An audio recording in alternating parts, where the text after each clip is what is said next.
We've got a new rumor concerning the Lord of the Rings, the Rings of Power. Specifically, the producers and editors are apparently bickering or arguing over cutting Numenorean and Elven storylines for Season 2.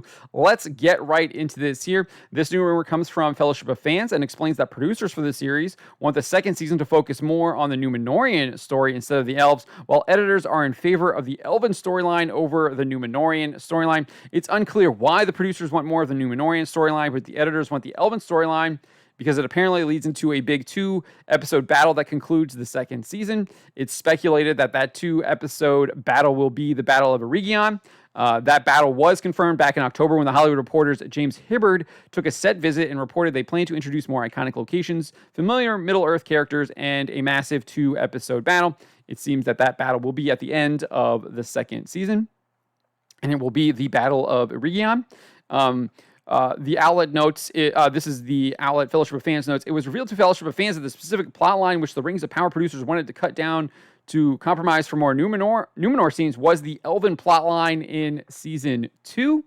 An anonymous source also told the outlet the editing team are the professionals. They know about the pace and what makes sense for the episodes to have the right rhythm and make sense, but the producers are staying firm with this suggestion. It's unclear exactly what that Elven plot line will be in Season 2. Who really knows what these people are doing? They're clearly not following Tolkien's Legendarium. There's nothing probably from the Silmarillion in here. You probably aren't even going to find anything from Appendix B in here either that basically has the timeline for the Second Age, because they've completely changed the timeline in the first season. They completely did something totally different from what Tolkien actually wrote in his numerous stories about the Second Age. So in my mind, this whole fighting over whether or not they need to cut the Numenoreans or the Elves is a problem that they created by choosing to tell the story the way that they're telling it, or write the book that Tolkien never wrote, as they so infamously told Vanity Fair back in, February 2021, I want to say it was. Maybe it was last year.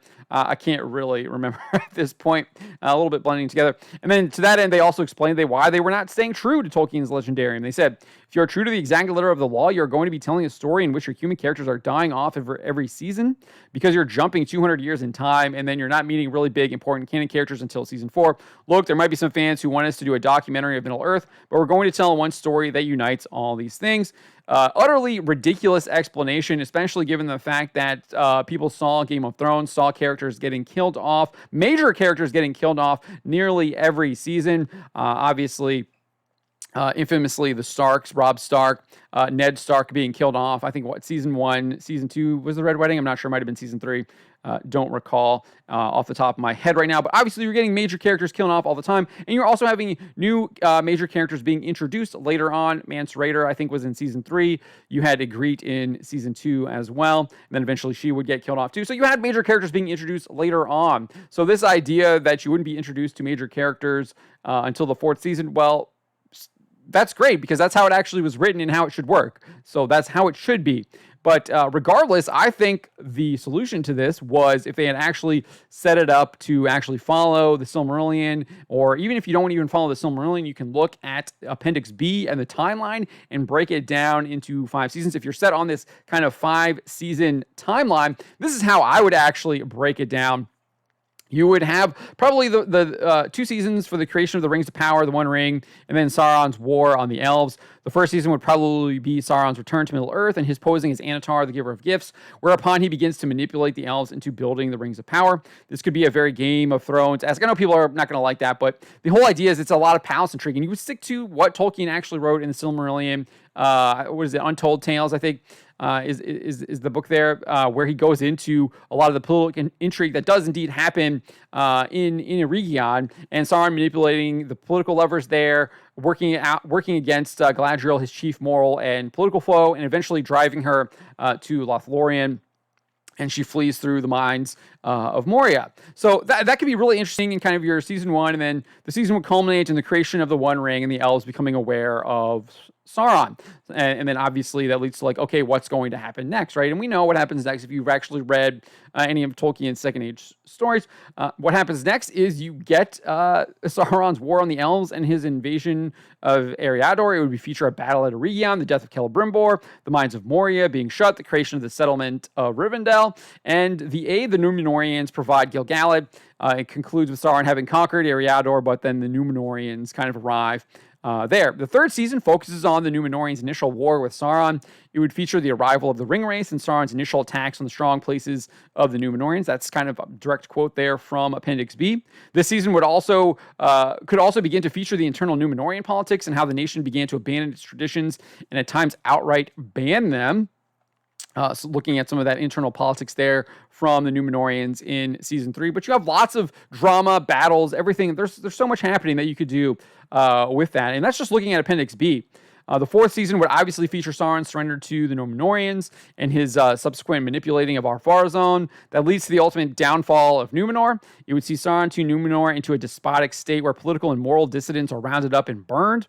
The White Tree of Nimloth would be chopped down, but not before Isildur rescued the Scion of the Tree. I think you should have an entire episode of Isildur going to rescue the Scion of the Tree. Absolutely epic short story that Tolkien tells in the Silmarillion. Definitely should include that. It would also see Ar-Pharazôn lead the Numenorean military against Valinor, resulting in their utter destruction and the destruction of Numenor. The giant tidal wave that comes in wipes out Numenor. You would obviously have the earth swallowing the Numenoreans up.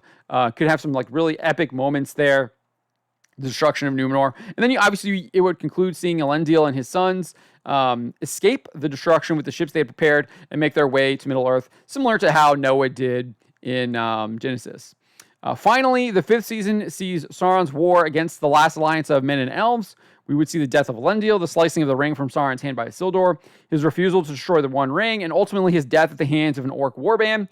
There are numerous battles that could take place as Gil-galad and Elrond lead the elves alongside Elendil and the Numenoreans. Obviously, you would probably have an advance from Sauron, the men and the elves uniting, forming their alliance, fighting back, pushing back, eventually getting to breaking into Mordor and getting to basically the foothills of Mount Doom and fighting there. Sauron entering the battle. I mean, there's so much you could do in a full season. Would be highly, highly, highly entertaining.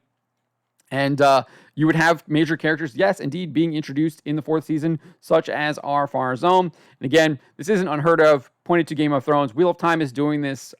Prime Video's own production is doing this in season 2, where they're introducing the race-replaced Aviendha and then Elaine Traken, who are two of the major characters in Robert Jordan's novel series. They were not introduced in the first season. They're coming along in the second season. So again, they're even doing it in their own productions. So just an utterly ridiculous excuse from the showrunners there. But that's how I would do it. Let me know what you think. What do you make of this rumor that there's kind of this internal battle between the producers and the editors over whether or not they're going to cut the Numenorean storyline or the Elven storyline? Again, I think this is something of their own creation. They could have actually not even had this dilemma if they had stuck to Tolkien's Legendarium, even if you wanted to look just at Appendix B and not look at the Silmarillion and the Untold Tales. If you like this video and want more of it, please hit that like button, hit that subscribe if you're not already subscribed, and make sure to hit that bell for notifications so you don't miss any more of our future videos. Subscribe for more.